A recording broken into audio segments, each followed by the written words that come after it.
लुधियाना से तो तू कल ही निकल गया था और तू अब घर आया है। कहाँ पर था इतनी देर से? था कुछ काम। क्या काम था? साला इतनी दूर तो टेम्पो चला के आया और ऊपर से तो सवाल जवाब शुरू कर रही है।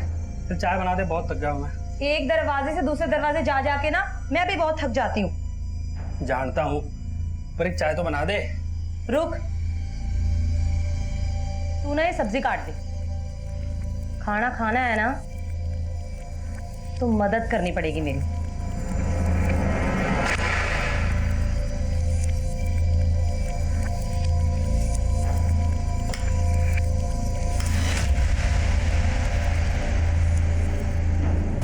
आखिर तुम्हें कितनी अच्छी मेहंदी लगी है। मुझे भी ऐसी मेहंदी लगवानी है।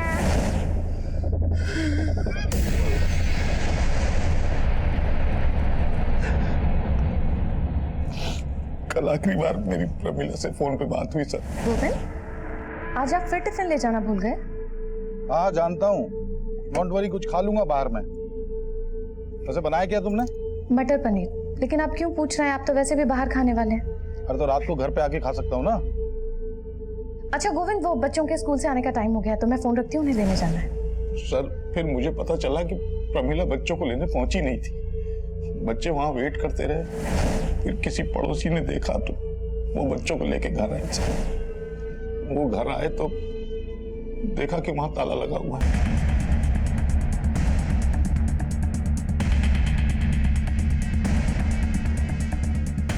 सर मैंने उस दिन दोपहर को प्रमिला को देखा था, वो कहीं बाहर जा रही थी।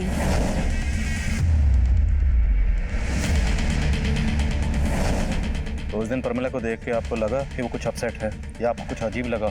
नहीं सर, ऐसा कुछ भी नहीं लगा, क्योंकि वो हर रोज बस स्टॉप जाती थी बच्चों को लेने। नहीं सर, ऐसा तो कुछ समझ नहीं आ रहा।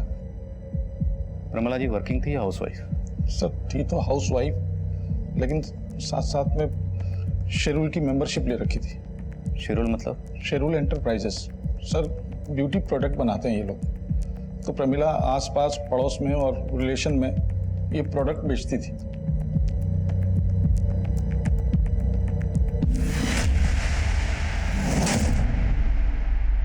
सर, हमने प्रमिला के आस पड़ोस में कई लोगों से बात की। उनसे प्रमिला के पति गोविंद के एक अफेयर के बारे में पता चला। अफेयर? हाँ सर, एक्चुअली प्रमिला के पड़ोस में एक विद्या नाम की औरत भी रहती है। सर ये विद्या अभी 4 महीने पहले ही अपने पति के साथ वहां पर शिफ्ट हुई थी। इसका पति ऑफिस टूर पे ज्यादातर बाहर ही रहता है सर, और इस गोविंद का इस विद्या के घर में काफी आना जाना है। सर गोविंद और विद्या का पक्का अफेयर था, तभी तो प्रमिला को शक था गोविंद पर। शक? सिर्फ शक ही नहीं था सर, गोविंद और प्रमिला का तो आए दिन इसी बात पर झगड़ा होता रहता था। और सर प्रमिला के दोनों बच्चों को बस स्टैंड से विद्या ही घर लेकर आई।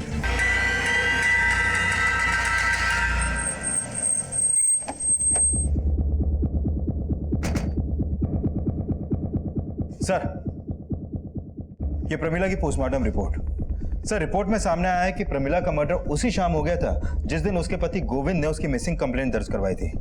सर प्रमिला का भी उसके मर्डर से पहले रेप हुआ था। 3 महीने पहले हमें जिस औरत की लाश मिली उसका भी पहले रेप हुआ, फिर मर्डर हुआ। यस सर, काफी कुछ सिमिलर है। काफी कुछ सिमिलर है तो रेपिस्ट का डीएनए भी सिमिलर हो। डीएनए मैच करो। ओके सर जिस दौरान प्रमिला गायब हुई थी उस वक्त विद्या अपने घर पे नहीं थी और गोविंद भी अपने ऑफिस में नहीं था। इस विद्या और गोविंद की एक्टिविटी सस्पिशियस लग रही। मजिस्ट्रेट साहब से गोविंद की डीएनए लेने की परमिशन लो। Right sir. सर प्रमिला के कॉल रिकॉर्ड में एक नंबर सस्पिशियस मिला है। पिछले काफी समय से प्रमिला की शंकर नाम के एक आदमी से बातें होती थी, लेकिन सर इस शंकर का नंबर अभी बंद है। कौन है शंकर? सर शंकर शेरूल एंटरप्राइजेस में एरिया मैनेजर था और प्रमिला भी पहले वहीं की मेंबर थी।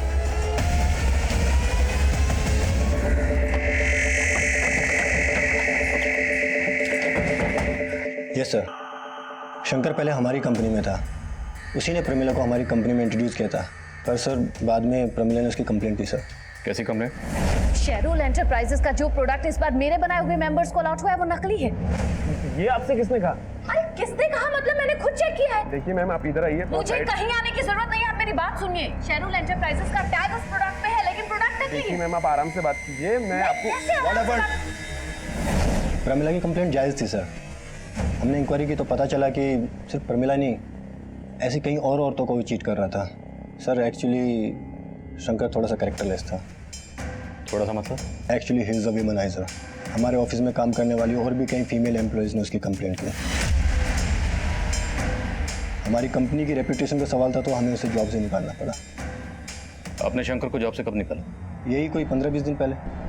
उसका फ़ोन बंद है, उसका एड्रेस तो होगा आपके पास?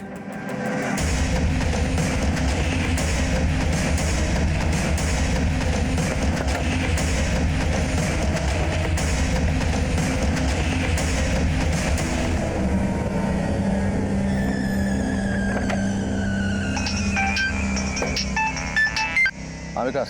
सर शंकर के घर में ताला लगा है। आसपास में पूछा लेकिन किसी को भी नहीं मालूम कि इस वक्त कहाँ है वो। अब गोविंद और विद्या के अलावा ये शंकर भी हमारा सस्पेक्ट है। इस शंकर के लिए लुकआउट नोटिस जारी करो। नमस्ते जी, मैं शंकर शिरू ब्यूटी प्रोडक्ट से। मैंने आपको कॉल किया था ना? जी जी, आइए प्लीज। Thank you.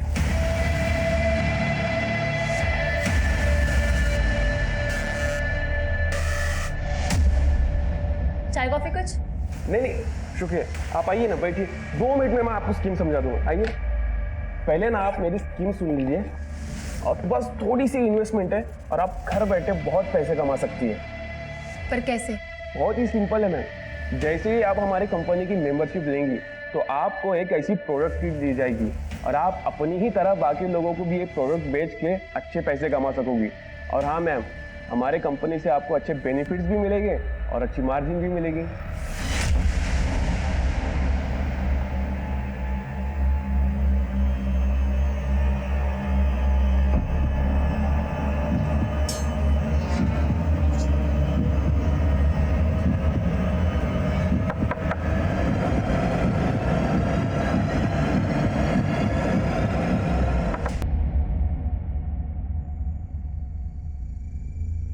अरे सुनो, मैंने एक बेहतरीन प्लान किया है। समर वेकेशन पे तुम दोनों को लेके शिमला चल रहे हैं घूमने, ठीक है? सबसे पहले खाना खाते हैं, खाना खाते खाते प्लान करते हैं। आ जाओ। पर पापा, मम्मी तो है ही नहीं, वो कब आएंगे?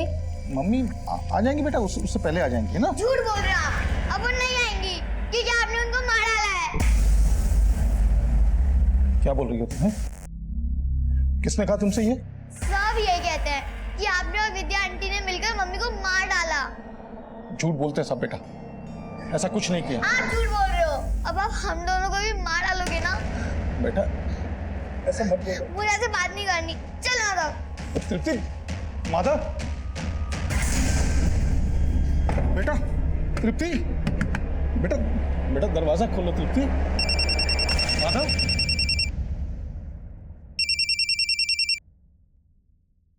हेलो। हेलो गोविंद, तुषार बोल रहा था। मेघना माधव और तृप्ति के साथ है क्या? नहीं तो यहाँ तो नहीं है मेघना। पता नहीं कहाँ चली गई। उसकी शॉप भी बंद है, फोन भी नहीं लग रहा उसका। गोविंद, मैं माधव को थोड़ी देर तुम्हारे यहाँ छोड़ दूं क्या? मैं उसकी मम्मी को ढूंढ लूंगा जब तक। हाँ छोड़ दो।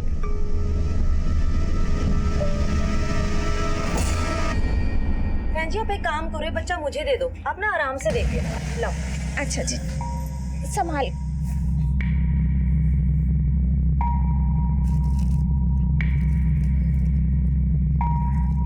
डिजाइन कुछ खास नहीं है, आपके पास कोई और कलेक्शन है? जी कलेक्शन तो बहुत है मेरे पास, लेकिन वो क्या है ना, जल्दबाजी में मैं लेके नहीं आ पाई। आप ना एक काम करो, आप ना मेरे गोदाम में आ जाओ, वहाँ ना आपको बहुत सारी वैरायटी देखने को मिलेगी जी। पर बहन जी आपका गोडाउन कहाँ है? आप एक काम करो, पेन और पेपर ले आओ, मैं गोडाउन का एड्रेस लिख के दे देती हूँ आपको। अभी राइट। हाँ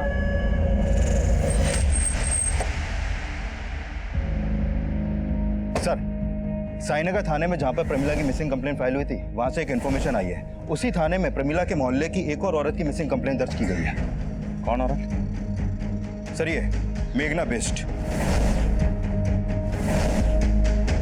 सर इस मेघना का प्रमिला के घर में काफी आना जाना था और ये कंप्लेंट मेघना के पति ने दर्ज करवाई है। सर साईनगर पुलिस को मालूम था कि हम प्रमिला मर्डर केस में उसके पति गोविंद पर शक कर रहे हैं, इसलिए उन्होंने हमें ये अपडेट दिया।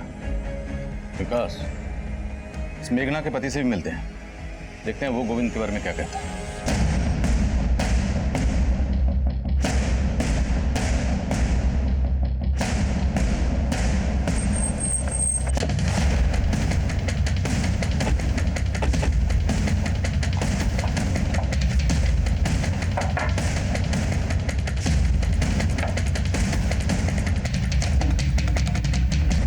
सर साईनगर थाने की पुलिस भी मुझसे विद्या और गोविंद के बारे में पूछ रही थी, क्योंकि उनको डाउट था कि प्रमिला के मर्डर में उन दोनों का हाथ हो सकता है। लेकिन मेरी बीवी को लगता था कि प्रमिला के मर्डर में गोविंद और विद्या नहीं हो सकते। आपकी बीवी मेघना के गायब होने के पीछे किसका हाथ हो सकता है? सर मुझे कुछ समझ में नहीं आ रहा। वो तो एक मामूली सी टेलरिंग शॉप चलाती थी, हमारी तो इतनी इनकम भी नहीं। ये शेरुल की ब्यूटी प्रोडक्ट्स आपके हैं? प्रमिला ने एक दिन अचानक मेघना को शेरुल ब्यूटी प्रोडक्ट की मेंबरशिप दिलवाई थी। मेघना मेंबर कब बनी? प्रमिला के मर्डर से कुछ दिन पहले ही प्रमिला ने उसे अपने बॉस से मिलवाया था। शंकर से?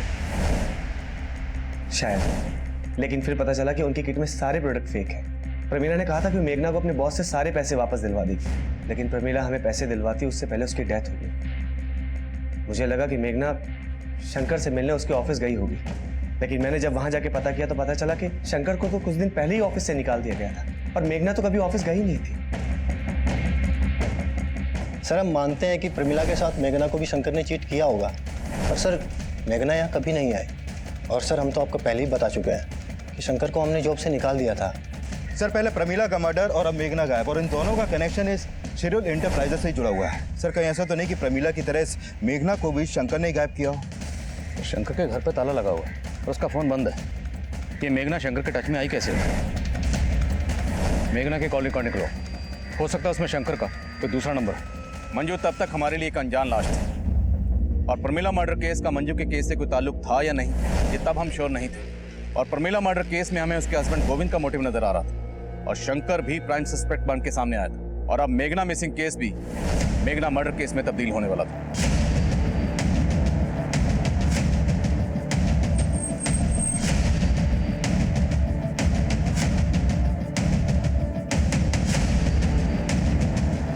सर इस औरत की बॉडी को भी चॉप करके डंप किया गया, इसका सर भी गायब है। कहीं ये मेघना तो नहीं?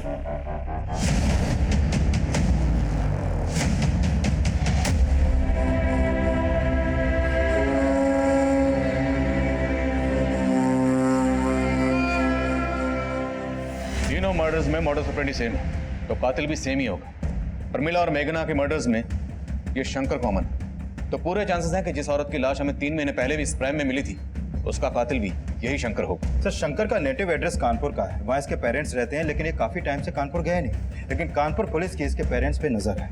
इस शंकर का मिलना बहुत जरूरी है, इससे पहले कि किसी और औरत को अपना टारगेट बनाए। We have to catch him. Right sir.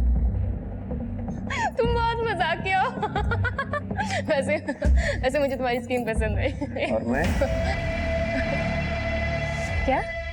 अरे मजाक कर रहा था यार। वैसे अब तुम घर बैठे लाखों कमा सकती हो, क्योंकि अब तुम हमारी स्पेशल मेंबर भी बन गई हो,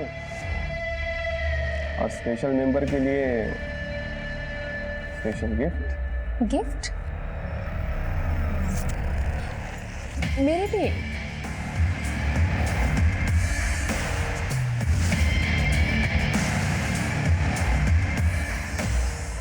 थैंक यू। सर इस मेघना के कॉल रिकॉर्ड में ऐसा कोई नंबर नहीं मिला जो शंकर से कनेक्टेड हो। लेकिन सर जिस समय मेघना का फोन रानीगंज मार्केट में बंद हुआ उस समय गोविंद का फोन भी वहां पर एक्टिव था।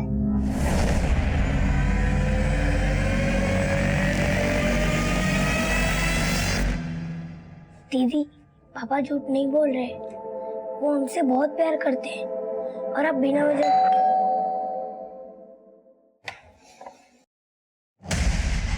ले चलो इनको। लेकिन मेरी बात सुनिए सर। चलिए चलिए। पापा देखिए मेरी बात। पापा पापा अंकल अंकल कहाँ ले जा रहे हो मेरे पापा को? पापा पापा झूठे हैं। पापा नहीं मम्मी को मारा है। अरे मैं कुछ नहीं किया यार, आप लोग बार बार पकड़ लेते हो। सर समझते क्यों नहीं आप लोग? पहले तू हमें समझा। प्रमिला को तुमने मारा विद्या के लिए, लेकिन मेघना को मारने के पीछे तेरा मोटिव क्या था? सर मैं बार बार कह रहा हूँ, न मैंने मेघना को मारा न प्रमिला को मारा। सर आप कैसी बात कर रहे हैं? जिस दिन मेघना का फोन रानीगंज में स्विच ऑफ हुआ उस दिन तेरा फोन वहीं एक्टिव था। अब ये महज इत्तेफाक तो नहीं हो सकता। सर मैं रानीगंज मार्केट गया था, लेकिन मैंने रानीगंज मार्केट क्यों गया था? सर मुझे मेघना पे शक था, इसलिए मैंने सोचा कि कहानी मत सुना। मैं सच कह रहा हूँ सर। मुझे मालूम था कि मेरी पत्नी प्रमिला ने मेघना को अपना सूट सिलने के लिए दिया है, तो मुझे लगा जिस दिन वो गायब हुई है उस दिन उसकी दुकान पे जरूर गई होगी, और मैंने मेघना से बात भी की। सर मेघना जी, प्रमीला ने बताया था कि आपके यहाँ उसने सूट सिलने के लिए दिया था, तो आखिरी बार जब बच्चों को लेने आई होगी तो आपकी दुकान पे तो जरूर आई होगी। आप नहीं गोविंद भैया, वो मेरे पास नहीं आई थी।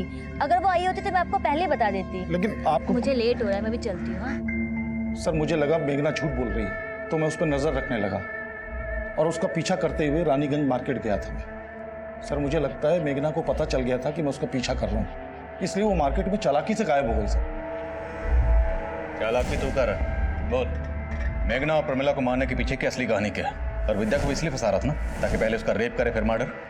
सर क्या कह रहे हैं सर, मैंने ऐसा कुछ नहीं किया, मैं बार बार आपको बोल रहा हूँ सर। तेरी डीएनए रिपोर्ट से साफ हो जाएगा कि तूने मेघना का रेप भी किया है। सर ज्यादा मत देना। सर मेरी बात का हम यही अंदाजा लगा रहे थे कि बाकी विक्टिम्स की तरह मेघना का भी रेप हुआ होगा, पर पोस्टमार्टम रिपोर्ट ने हमारे इस अंदाजे को गलत साबित कर दिया। मेघना का रेप नहीं हुआ था। पोस्टमार्टम रिपोर्ट हमें उलझा रही थी क्योंकि मेघना का कत्ल बिल्कुल वैसे ही हुआ था जैसे मंजू और प्रमिला का हुआ था, और उन दोनों का रेप भी हुआ था। उन दोनों की बॉडी पर मिला डीएनए रेपिस्ट के डीएनए से मैच हो गया था, और शक की बुनियाद पर हम गोविंद के डीएनए को उस डीएनए से मैच करवा रहे थे। शंकर की तलाश अब भी जारी थी क्योंकि शंकर का कनेक्शन मेघना और प्रमिला दोनों से नजर आ रहा था। हम मेघना और प्रमिला से जुड़ी हर छोटी से छोटी बात पता करने में लगे हुए थे, और इसी तफ्तीश के दौरान हमारी नजर में 2 सस्पेक्ट आए। सर, प्रमिला के घर में एक औरत आती थी जो छोटे बच्चों के कपड़े दिखाती थी यहाँ पे, और साथ में उसका पति भी आता था टेम्पो में। पर प्रमिला के मर्डर के बाद वो दोनों अचानक आना बंद कर दिया। लाश के टुकड़ों को 4 से 6 साल के बच्चों के कपड़ों में छुपाया गया। अच्छा, कौन थी वो औरत, कुछ मालूम है तुम्हें? सर, वो बोलती थी कि लुधियाना में किसी फैक्ट्री से वो सामान उठाती है और इधर लाके बेचती है। सर, जो औरत प्रमीला और मेघना के घर बच्चों के कपड़े बेचने जाती थी उसका पता चल गया। चित्रा नाम है उसका, और उसके पति का नाम है नवीन। सर, ये दोनों हस्बैंड वाइफ आसपास की कॉलोनियों में डोर टू डोर जाकर कपड़े बेचते हैं। चित्रा और नवीन रहते कहाँ? सर, ये लोग मुकुंद नगर में रहते हैं। ये मुकुंद नगर रानीगंज के पास ही पड़ता है जहां पर मेघना का फोन बंद हुआ था। मिलते हैं इस मियां बीवी से।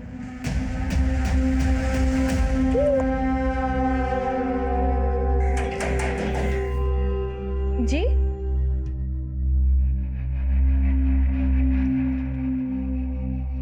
जी बोलिए।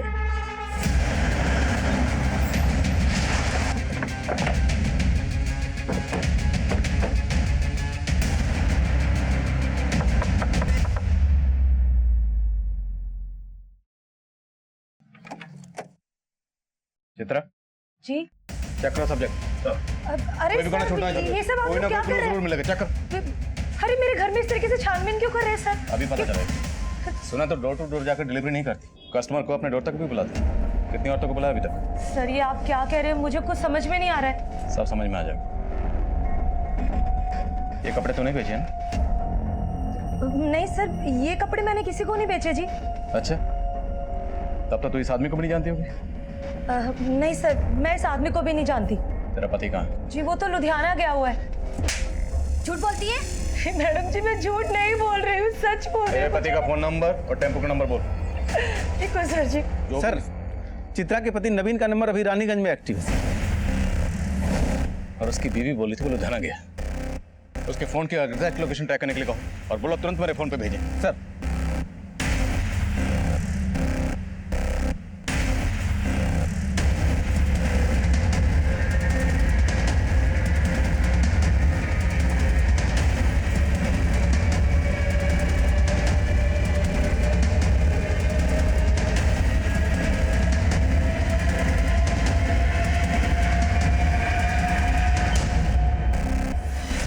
नवीन। जी साहब बोलिए।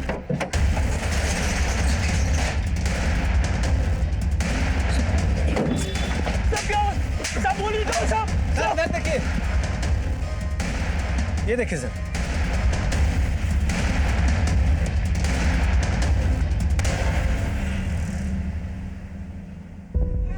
ये बच्चा कहाँ से आया? साहब मुझे नहीं पता है बच्चा मेरे टेम्पो में कैसे आया साहब।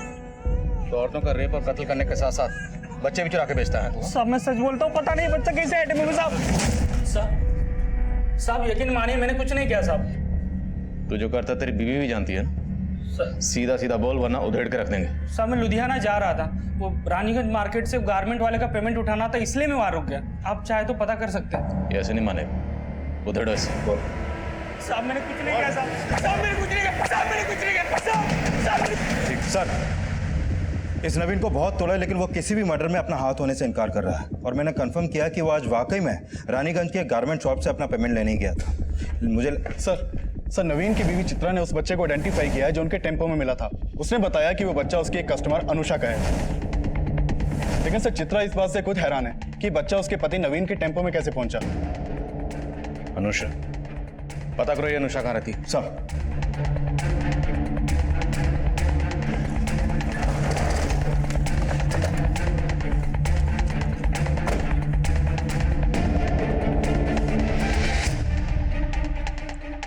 सर अनुषा विधवा है, यहाँ अपने बच्चे के साथ अकेली रहती है।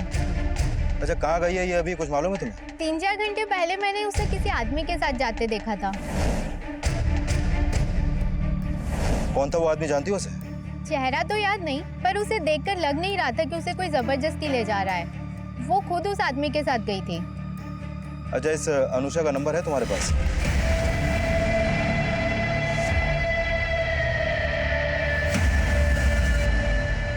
सर, अनुषा का फोन भी रानीगंज मार्केट में बंद हुआ था। रानीगंज, और रानीगंज से हमने नवीन को पकड़ा था बच्चे के साथ। सर, ये नवीन अभी भी कुछ नहीं उगल रहा है और मैंने कंफर्म किया कि ये अनुषा के घर के बाहर देखा ही नहीं गया है। सर, हो सकता है ये अनुषा किसी और के साथ मार्केट गई हो। शंकर, हो सकता है ये नवीन शंकर को जानता और अनुषा का बच्चा शंकर ने नवीन को दिया। साहब मैं शंकर को नहीं जानता, पता नहीं वो बच्चा मेरे टेम्पो में कैसे आया।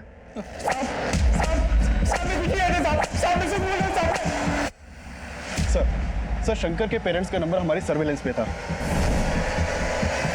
सर शंकर के पेरेंट्स के नंबर पे इस नंबर से फोन आया था। जब इस नंबर के बारे में पता किया तो पता चला कि ये शंकर का ही दूसरा नंबर है जो आगरा के एड्रेस पर रजिस्टर्ड है। सर ये नंबर को ट्रेस कर लिया गया है, इस वक्त लखनऊ में एक्टिव है।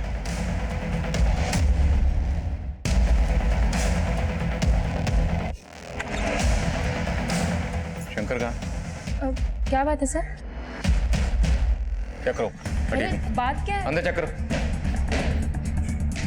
सब जगह चेक करो। क्या कर रहे हैं ये?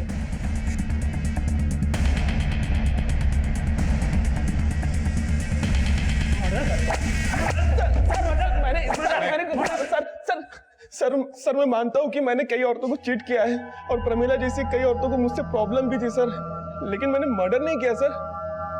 तो फिर इतने दिनों से गायब क्यों था? सर मैंने फ्रॉड किया था इसलिए गायब हो गया था। ये ऐसे नहीं मानेगा, प्लीज कंटिन्यू। बोल।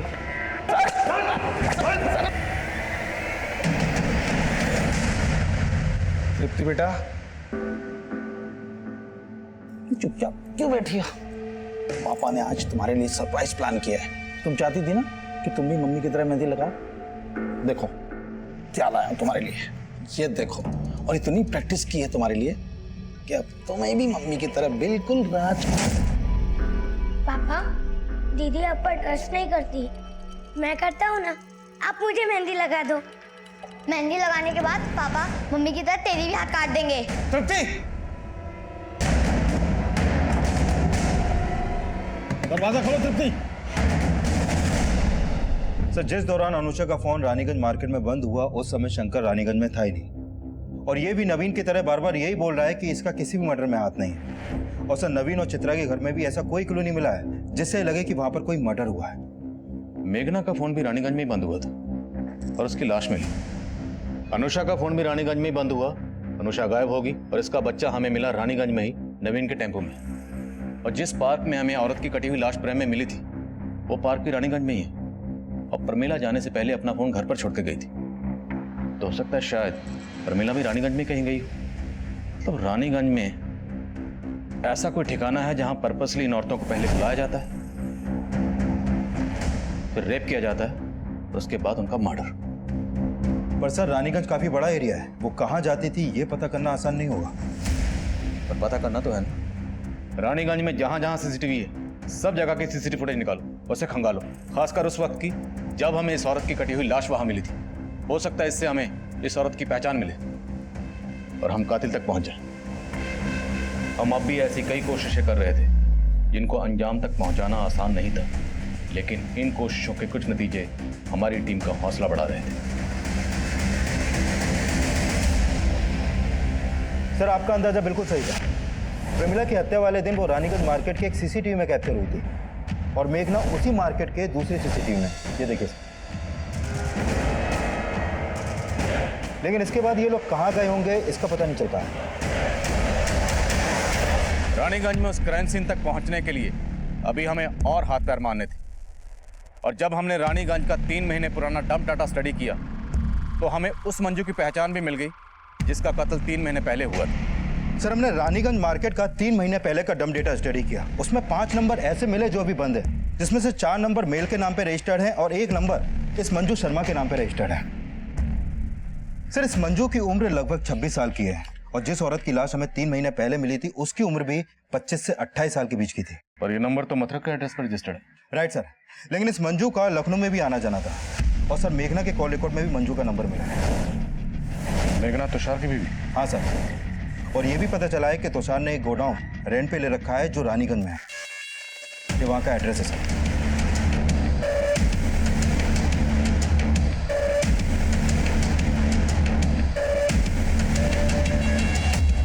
साला सारा कसूर मेरी खोपड़ी का है। सेक्स के सिवाय मुझे कुछ दिखता ही नहीं। बागपत में इसी आदत ने 2 औरतों को मरवा दिया था मुझसे।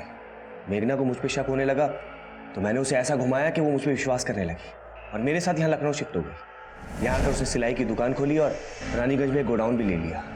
मंजू मेघना की कजन थी और जब मंजू यहाँ से मथुरा वापस लौट रही थी तो वो मेरा पहला टारगेट बनी। आओ बैठो, मैं छोड़ दूँ।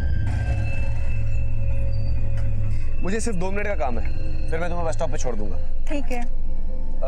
एक काम करो ना, तुम भी अंदर ही आ जाओ। उस दिन मैं पार्क के पीछे वाले तालाब में मंजू की लाश को फेंकने जा रहा था, लेकिन पार्क में एंटी रोमियो स्क्वाड का छापा पड़ा था, इसीलिए मैं डर के प्रेम पार्क में छोड़ के चला गया था।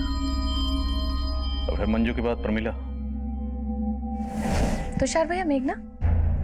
प्रमिला, मेघना तो रानीगंज गई है। रानीगंज? रानीगंज में हमारा एक गोडाउन है, तुम्हारा सूट भी शायद वहीं सिल के रखा हो। मैं आपको एड्रेस दे देता हूँ।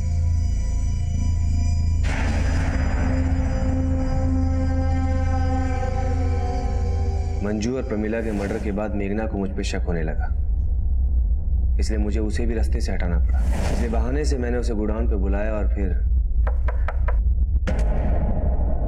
मेघना के मर्डर के बाद मैं डर गया था कि मैं फंस जाऊंगा, इसलिए खुद को बचाने के लिए मैंने एक तरफ शंकर का नाम लिया, दूसरी तरफ मैं नवीन और चित्रा के लिए गड्ढे खोद रहा था। पहले भी मैंने उन्हें रानीगंज में देखा था, उनका घर गोडाउन के बिल्कुल नजदीक था, और फिर एक दिन मैंने प्रमिला के घर उनको देखा। मैं अगला टारगेट अनुषा को बनाने वाला था, और फिर उसके घर के बाहर भी नवीन और चित्रा को देखा। मैंने सोचा कि अगर मैं अनुषा के साथ कुछ भी करता हूँ तो नवीन और चित्रा को फंसा के खुद को बचा सकता हूँ, इसीलिए पूरी प्लानिंग के साथ मैं अनुषा के घर पहुंचा। जी बोलिए। आप चित्रा के गोडाउन में कपड़े देखने के लिए आने वाले थे ना? हाँ। लुधियाना से नया स्टॉक आ गया। मैं अनुषा को बहाने से गोडाउन में ले गया, पहले रेप किया और फिर मर्डर करके उसके शरीर के टुकड़ों को फ्रिज में रख दिया। मैं उसकी बॉडी को ठिकाने लगाता उससे पहले ही तुषार एक के बाद एक जुर्म किए जा रहा था, और हैरान करने वाली बात यह थी कि तुषार की पत्नी मेघना को अपने पति के इन जुर्मों की हर मोड़ पर दस्तक मिल रही थी, लेकिन उसने इस दस्तक को नजरअंदाज किया। उसकी कजन मंजू पिछले 3 महीने से गायब थी और उसे यह भी अंदाजा था कि हो सकता है मंजू का कत्ल उसके पति तुषार ने किया, लेकिन फिर भी उसने इस बारे में पुलिस को कुछ नहीं कहा, जिसका नतीजा ये निकला कि मंजू और प्रमिला के कत्ल के बाद तुषार का वो घिनौना राज मेघना के कत्ल की दस्तक बन गया। अनुषा ने एक अजनबी की बात पे भरोसा किया, वो उस जुर्म की दस्तक को महसूस ही नहीं कर पाई और नतीजा ये हुआ कि उसका बच्चा अनाथ हो गया। कोई भी जुर्म होने से पहले दस्तक जरूर देता है। इस दस्तक को सुनिए और किसी भी जुर्म को होने से पहले उसे रोकिए। अब मैं आदिल खान आपसे इजाजत लेता हूँ, आपसे फिर मुलाकात होगी एक नए केस के साथ। तब तक देखते रहिए क्राइम पेट्रोल दस्तक। मकसद बताना नहीं, बचाना है।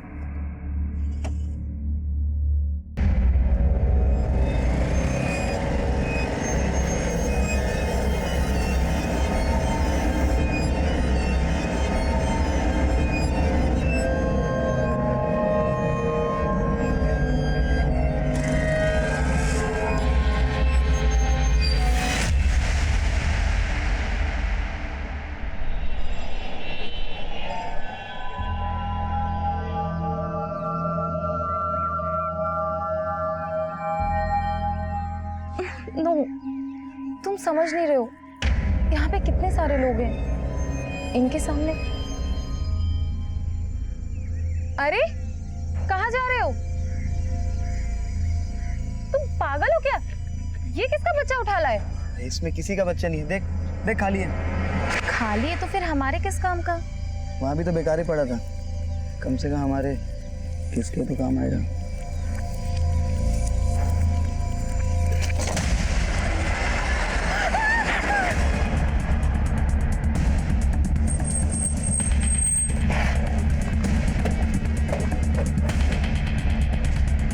पीछे हटिए आप लोग।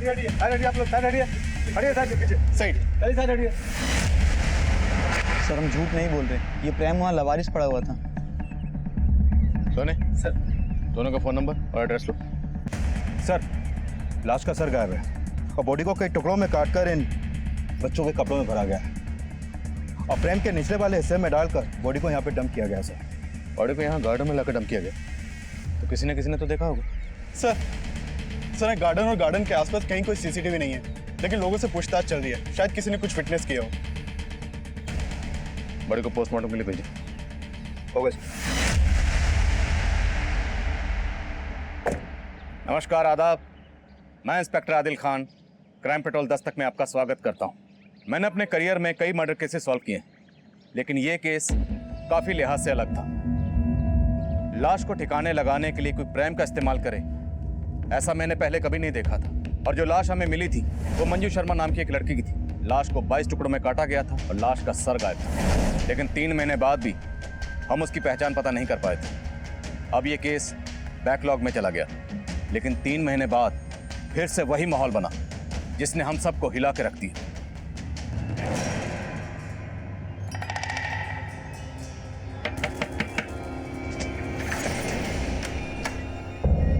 नमस्ते भाई साहब, ये ना बच्चों के कपड़े हैं जी, एक से एक वैरायटी है जी मेरे पास, देखो आप। नहीं हमें नहीं चाहिए। अरे भाई साहब एक ले लो ना, सुबह से ना बौनी तक नहीं हुई है जी मेरी, देखो तो सही कितने सोने कपड़े हैं। ये बच्चों के कपड़े बेच रही, देखो कुछ चाहिए था तुम्हें? ये ना मेरे पास बच्चों के कपड़े हैं जी, एक से एक वैरायटी है, देखो ये तो गुड़िया पे बहुत ही फबेगा जी, कितनी प्यारी बच्ची है। और प्राइस क्या है? अरे आप प्राइस की टेंशन ना लो जी, एक काम करो आस पड़ोस वालों को भी बुला लो, ज्यादा लोग लेंगे ना तो दाम कम कर देना है मैंने।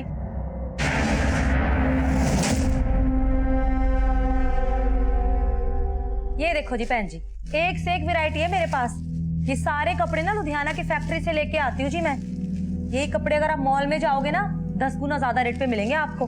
देखो तो आप फैब्रिक नहीं देख रहे हो जी, देखो इसका कलर कितना सुंदर है। ये मैं माधव को ट्राई करवाती हूँ।